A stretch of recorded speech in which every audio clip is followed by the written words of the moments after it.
El Señor esté con ustedes. Y con tu espíritu. Les anuncio el Evangelio según San Lucas. Gloria a ti, Señor.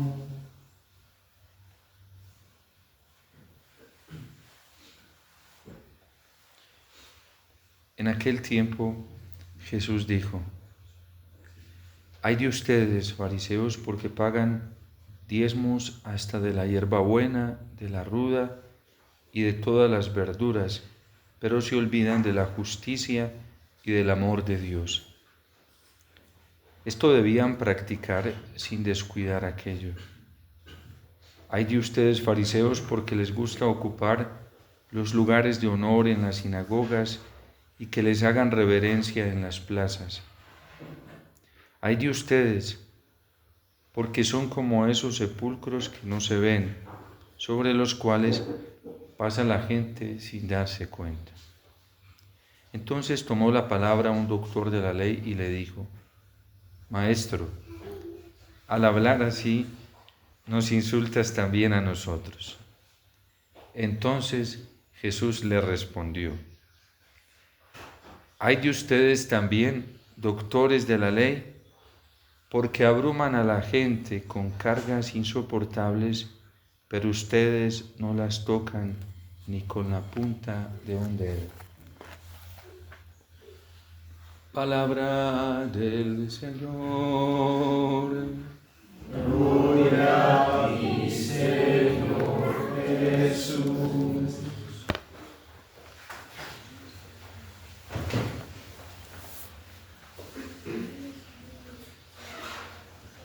Desde el inicio de su carta del apóstol San Pablo en la carta a los romanos y en la sucesión del desarrollo de la misma carta a los romanos, San Pablo nos expone una doctrina muy llena de esperanza y del amor de Dios,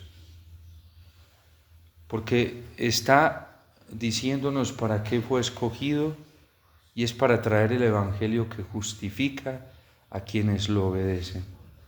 Y también dice, en medio de tantas peligros y amenazas en los que ha vivido por predicar el Evangelio, que Él no se avergüenza de este ministerio y de este anuncio.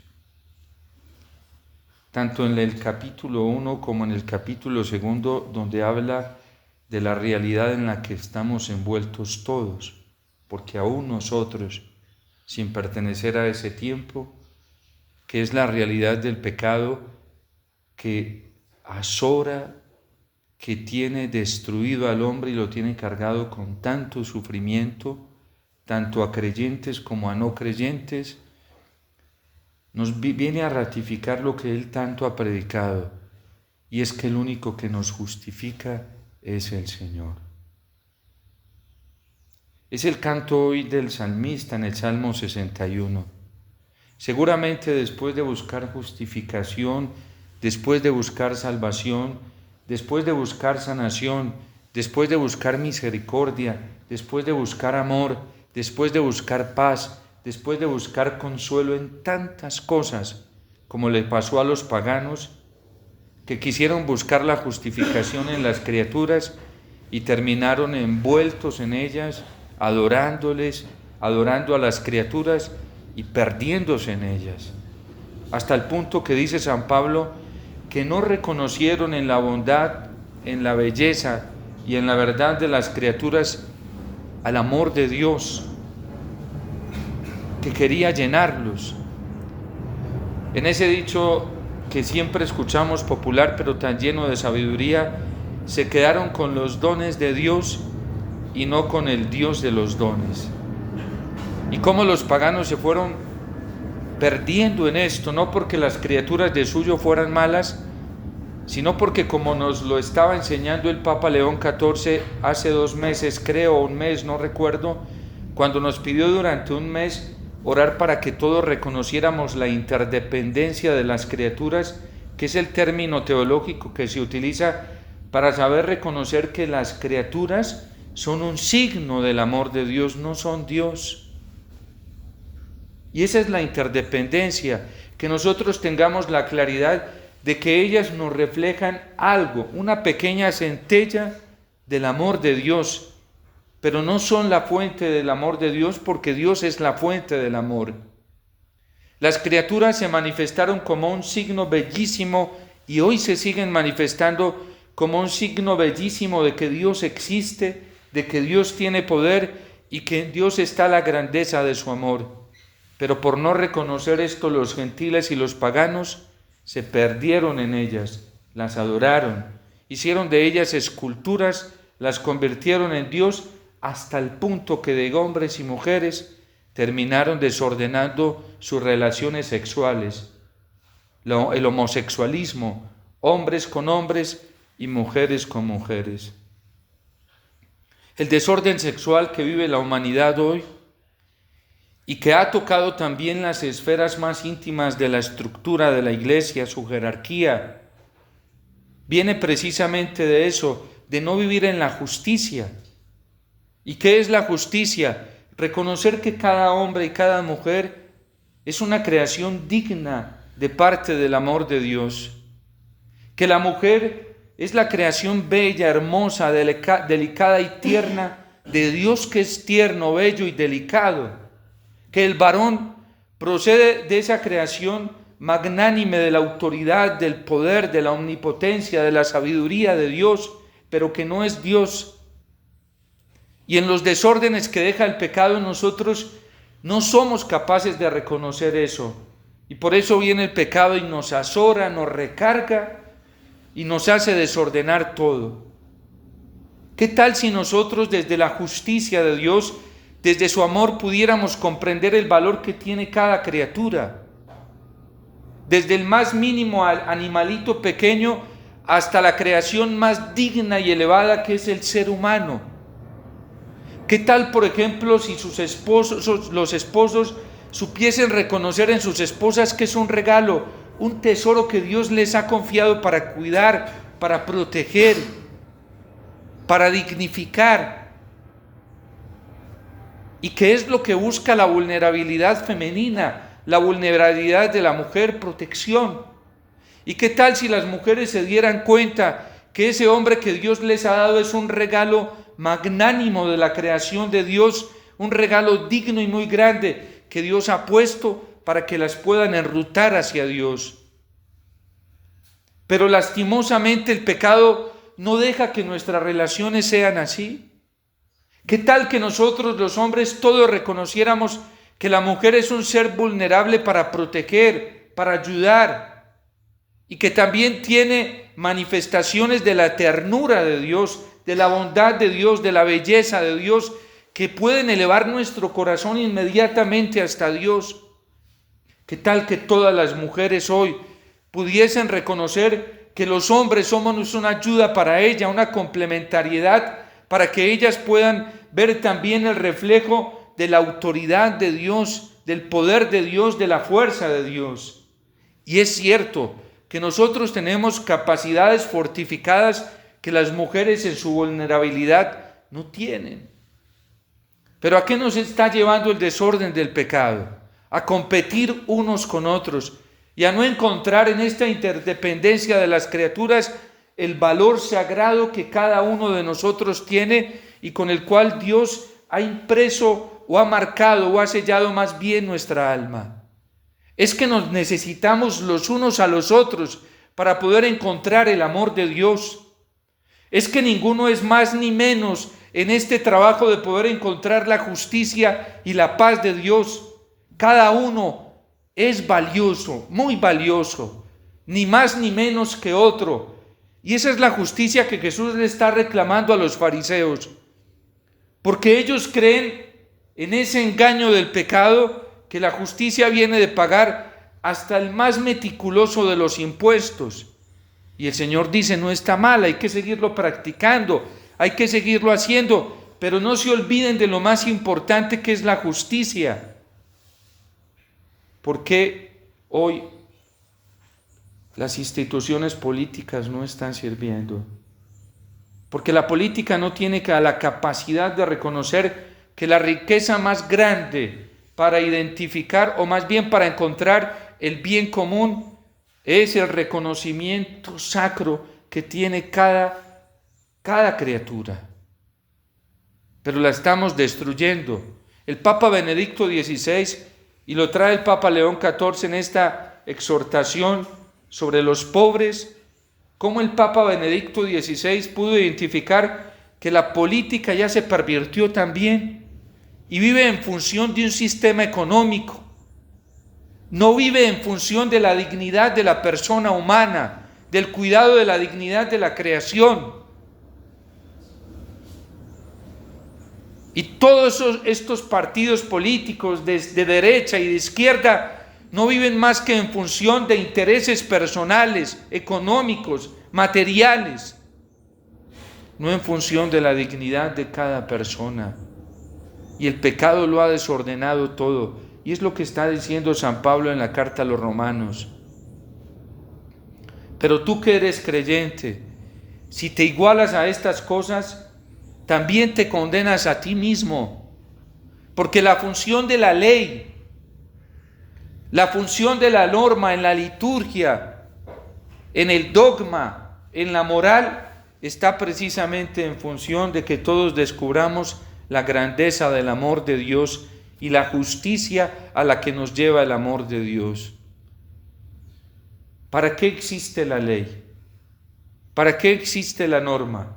Para que en la bondad, en la justicia de la norma, cuando son justas, porque lamentablemente hoy no todas las normas y las leyes son justas, nosotros descubramos rápidamente la justicia de Dios y la lealtad de Dios. Cuando la primer norma natural de todas, que es el cuidado de la vida, nos lleva precisamente a proteger cada vida humana, desde el momento natural de la concepción hasta el momento natural de la muerte. No una muerte propiciada o acelerada, como se está haciendo hoy incluso en nuestras clínicas en Colombia. ¿Qué están haciendo? ¿Qué está haciendo este sistema de salud perverso?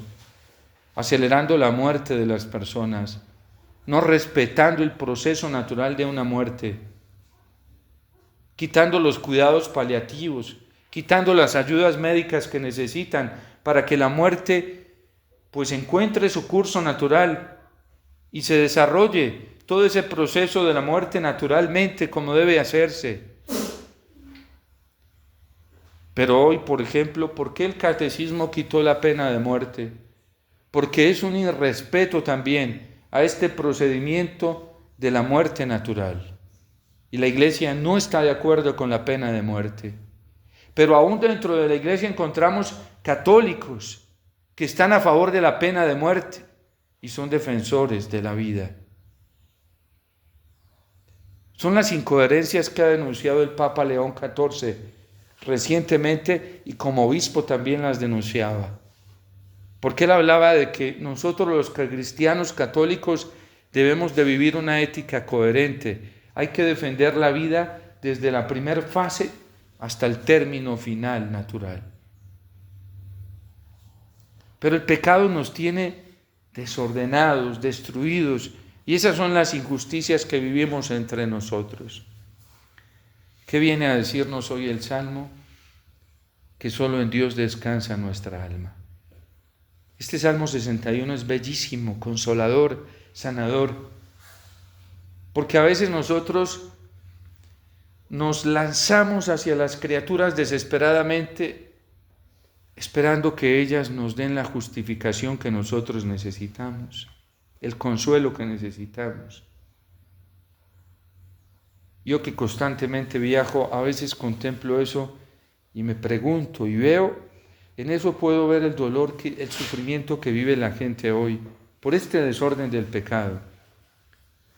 Una vez incluso me tocó contemplar una escena muy penosa porque una pobre mujer estaba en un avión y hizo tremendo escándalo en todo el avión, tanto que estaban retrasando el despegue porque ella quería que le dejaran llevar su perrito cargado y le decían los auxiliares de vuelo, póngalo en el piso mientras despegamos, después de que despeguemos, lo puede tener. Es que yo tengo el certificado de soporte emocional.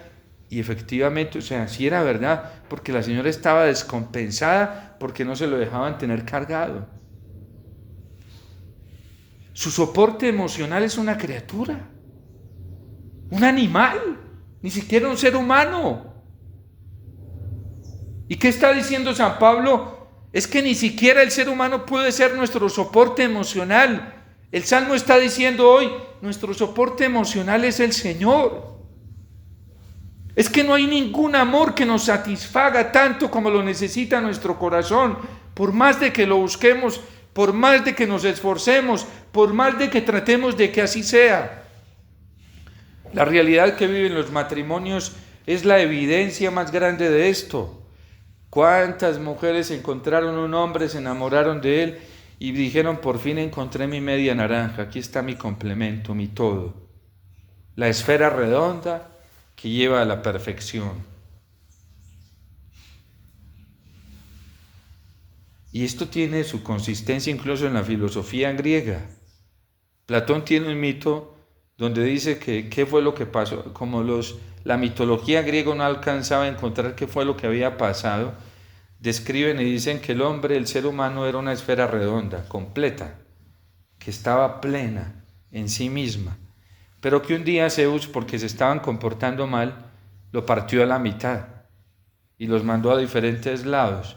Y entonces desde entonces el hombre busca su otra mitad y la mujer busca su otra mitad. Y resulta que el ser complementario de ellos es el hombre y la mujer. Y que cuando encuentra esa mitad ya llega a la plenitud. Es una explicación buena pero imperfecta, ¿sí? Porque los que se casan viven eso. Fueron novios, se enamoran y por fin. Y se casan y comienzan a vivir la realidad del matrimonio y dicen, ¿dónde está esta complementariedad? Todavía no la encuentro. ¿Sí? Esta redondez no, me pareció que era, pero ya no es. Y entonces el hombre le echa la culpa a la mujer al hombre. Y resulta que lo que les hace falta es la verdadera complementariedad. Es el amor de Dios. Pero absolutizaron a ese hombre y a esa mujer y por eso vienen los conflictos. Como si ese fuera el que le diera la totalidad de la plenitud. Es como en la vida religiosa cuando nosotros venimos a la vida comunitaria. A veces nos engañamos y el diablo se aprovecha de nuestras heridas y de todo, creyendo que los que nos van a dar esa complementariedad son nuestros hermanos y nuestras hermanas. Son una ayuda, ¿sí?, para recorrer la esfera, pero no la llenan toda. Porque el único que llena la esfera totalmente es el amor de Dios. Entonces, más bien el hermano se convierte en una ayuda para que yo pueda llegar a la plenitud de la redondez. Entonces, más bien en la vida comunitaria esa hermana se convierte en una ayuda para que yo pueda llegar más rápido a la complementariedad de esta redondez que necesita mi corazón, que es el amor de Dios. Un esposo se convierte en una ayuda, para eso lo puso Dios. La esposa en una ayuda, para eso la puso Dios. Voy a hacerle una ayuda adecuada. ¿Para qué le hizo Dios esa ayuda adecuada? Para que me encuentre más rápido a mí y llegue a su perfección.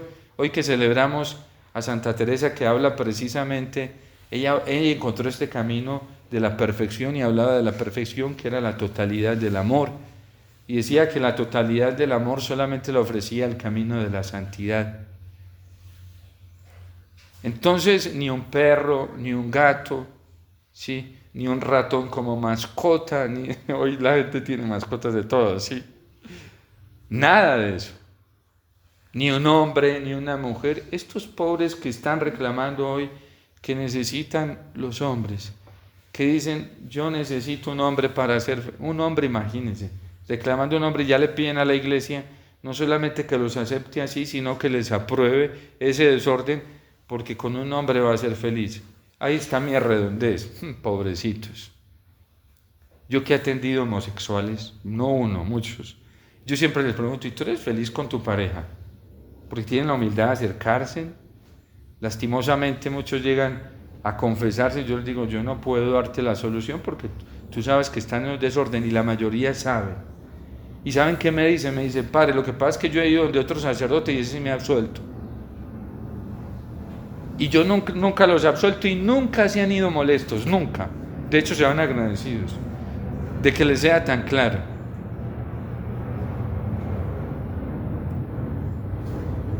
Pero nos cuesta creerle al Señor. Todos esos pobres homosexuales, esas pobres homosexuales que hoy reclaman, ¿quién es el único que les va a dar la plenitud del corazón? El Señor. Y claro, muchos de ellos no creen porque todavía no nos ven a nosotros los cristianos convencidos de esto. Pero la plenitud de nuestra vida está en el amor de Dios. Por eso San Pablo dice, para todos, griegos y judíos creyentes, la única solución es el amor de Dios, y ese amor nos lo manifestó totalmente el Padre en Cristo Jesús. San Juan dirá, tanto amó Dios al mundo que entregó a su único Hijo para que todo el que crea en Él tenga vida y no se pierda. ¿Cuál es la solución para ese esposo? ¿Que su esposa se convierta? No. Que usted crea que el amor de Dios es su plenitud. ¿Cuál es la solución para esa pobre esposa? Que su esposo se convierta. Padre, es que estoy esperando que me reciba con un tapete de pétalos de rosa cada que llegue a mi casa, ¿sí? ¿Eso cuándo va a pasar? Cuando usted se convenza que lo único que usted necesita es el amor de Dios. Eso va a pasar así.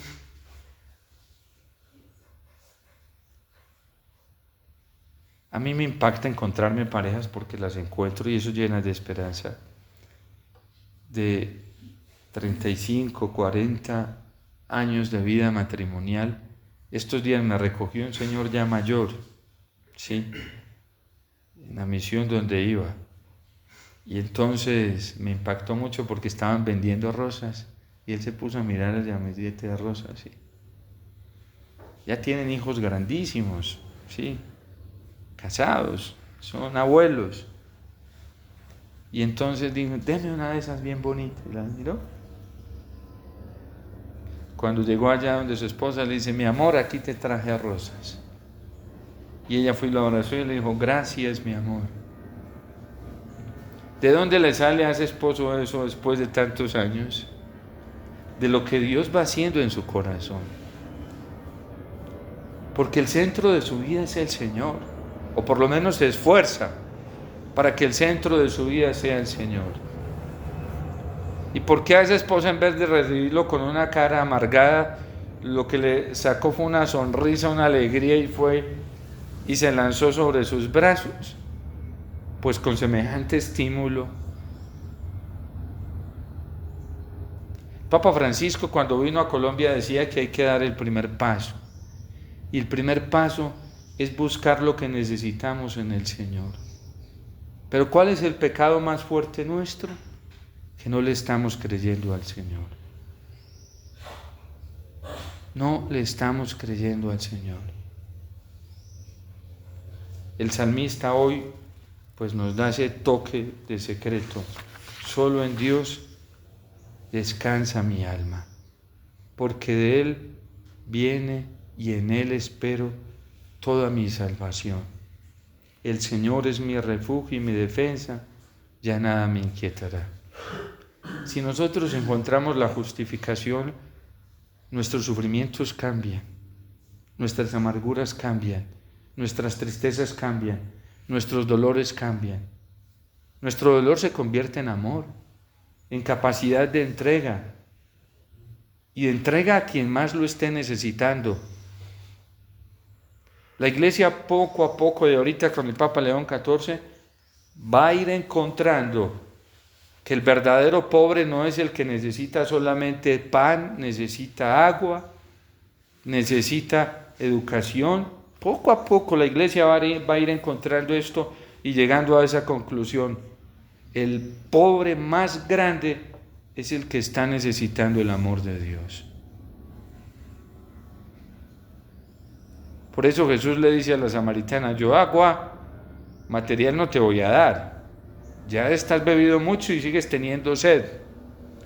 Yo te voy a dar de un agua que salta hasta la vida eterna. Y ni siquiera le llenó el cántaro de agua. Tanto que ella tiró ese cántaro vacío después de la emoción de haber experimentado el abrazo del Padre, el amor del Padre por la acción del Espíritu que obró en ella, y soltó su última seguridad, que era el cántaro, y se fue feliz a ir a contarle a los otros pobres del amor de Dios, que ya había venido el que traía el amor de Dios para el mundo. Y cuando ellos lo ven, le dicen, nosotros ya no creemos por tus palabras. Lo hemos visto y lo hemos oído. San Pablo por eso va a decir en la misma carta a los romanos que cuando se experimenta este amor, nada ni nadie nos podrá separar de este amor, ni el hambre. Tanto que él aguantó hambre muchas veces y no le importaba, porque se gozaba tanto en el amor de Dios que ni el hambre material lo afectaba. De hecho, el sentido que nosotros hacemos del ayuno material en la iglesia nos hace experimentar eso. Cuando ayunamos y oramos a la vez, nos damos cuenta que el amor de Dios es capaz de satisfacerlo todo. ¿Cuántas veces nosotros ya lo podemos experimentar en esta tierra con ayunos y abstinencia de alimento?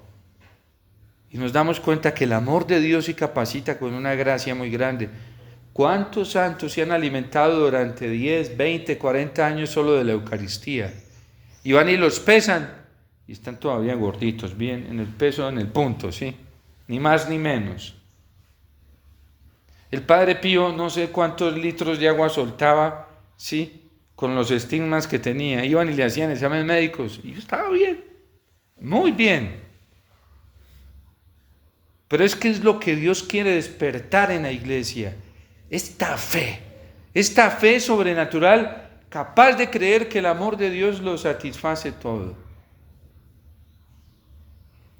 Dicen que San Francisco de Asís lloraba de la pasada, que se quedó ciego de llorar. ¿Y qué lo sostenía para que no se muriera deshidratado? El amor de Dios. En fin, creámosle al Señor. Ahí está la solución para todos nuestros problemas. Todos cargamos sufrimientos muy altos y es a causa de nuestro pecado. Y la única solución para nuestro pecado es el amor de Dios. Volvamos a este Salmo 61. Solo en Dios descansa mi alma. Y por eso Jesús le dice hoy a los fariseos, hipócritas, ¿para qué se ponen a buscar ahí? Busquen, preocúpense por el amor de Dios y la justicia. Nuestras constituciones de los hijos del Fiat dicen una cosa muy hermosa. Al final, cuando dice en la obligación que todo hijo y toda hija del Fiat tiene de observar las constituciones, de vivirlas, dice, en la medida en la que crezcamos en el amor de Dios, seremos más fieles en el cumplimiento de lo que prescriben nuestras constituciones. Si uno no experimenta el amor de Dios, no va a ser fiel a nada ni a nadie. Necesitamos el amor de Dios y por eso Benedicto XVI proféticamente le dijo al mundo y a la iglesia, y prácticamente escribió 2 encíclicas más y no quiso escribir más. Dijo, es simple, ¿qué necesitamos? El amor de Dios. Y su primera encíclica fue, Dios es amor. Pero en la iglesia todavía somos muy soberbios.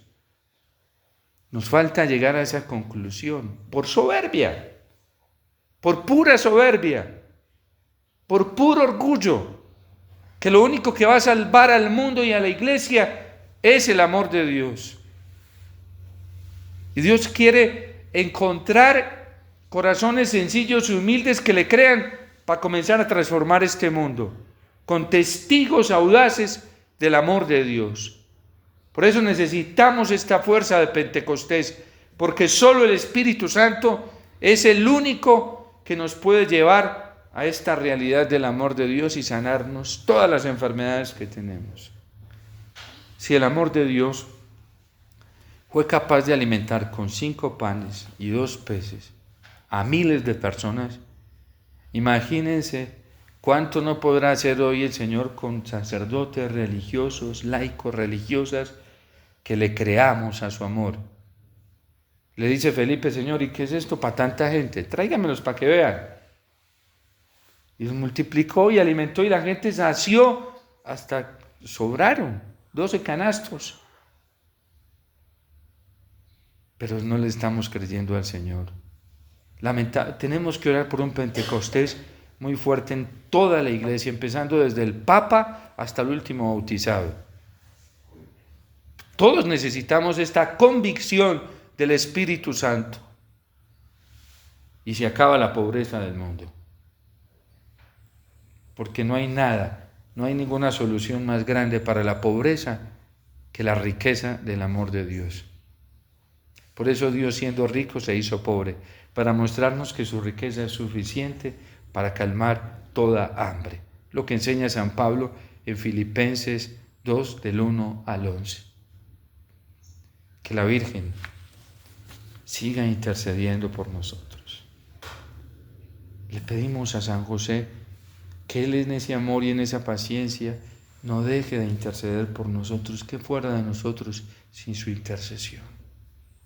Mientras Dios en su paciencia nos sigue esperando. Y a Dios le pedimos que nunca se canse de esperarnos para que nos sane de esta ceguera y podamos reconocer que su amor lo puede todo. Dios te salve María, llena eres de gracia, el Señor es contigo, bendita tú eres entre todas las mujeres y bendito es el fruto de tu vientre Jesús. Santa María, Madre de